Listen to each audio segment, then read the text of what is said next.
Hey gang, welcome back to another episode of Chicken Skin Moments with Dain. And today I want to talk a little bit about the theory of worship. And I got to thinking about this the other day when after a slow song, people started clapping, and I always have that awkward moment. Who are they clapping for? And this goes way back. A lot of you don't know this, but I was a worship leader. I led music for years and years.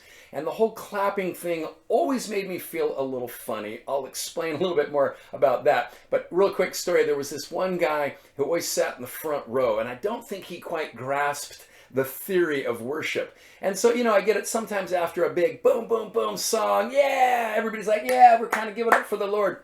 But this guy, sometimes we do a real slow song. And at the end of the song, he'd look around like, hey, come on, guys. Like, let's give it up. And I think he thought he was clapping for us, the band. And that's why I want to tell you a little bit about this theory of worship. See, some people don't understand, and I believe maybe even some worship leaders in churches don't quite get the correct theory of worship. Here's the wrong theory. The wrong theory is this. The band is the performers, the audience is the congregation, and God in heaven is kind of the helper. He helps the band perform for the audience, which is the congregation. That, by the way, is a really lousy theory of worship. Let me tell you how it's actually supposed to work. The congregation are the performers, and they are sending up their worship to God, who is the audience, who is receiving the worship, and the band is just there to help the congregation perform for God. Does that make a lot more sense? That way, if there's any clapping going on at the end of a song, it's just more appreciation from the congregation to give God more glory. And so not everybody maybe grasps that when we clap. We're not clapping because the band did a good job. We're clapping because God is awesome.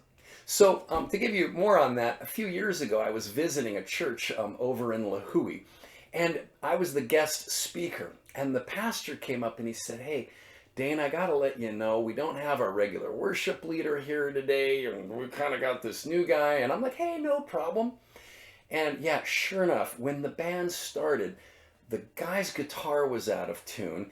And look, I'm going to put this as gently and as nicely as I can, but the music was really not good. He was out of tune, the drummer wasn't in sync, and it was kind of like awkward. But that congregation, right from the first note of the guitar, started clapping, singing. They were amped, and I was looking around and I thought, these people are here to worship God, and they've got the right theory. The band is there to just kind of get you started so they can worship. And I'll wrap up with this last statement that my good friend Pastor Mike Wellman told me once years ago. He goes, sometimes people say after church, hey, the worship was good today. He goes, that's not actually the way it works. He goes, there's no such thing as good worship and bad worship. He goes, it either is worship or it isn't worship. We're either worshiping or we're not worshiping. So the next time, when after the band's playing and you're like, hey, that was great, man, check your heart. Make sure that you're worshiping for the right reasons. You're clapping for the right reason, which is to give our God glory. That's it for Chicken Skin Moments. Hope you enjoyed that. See you next time.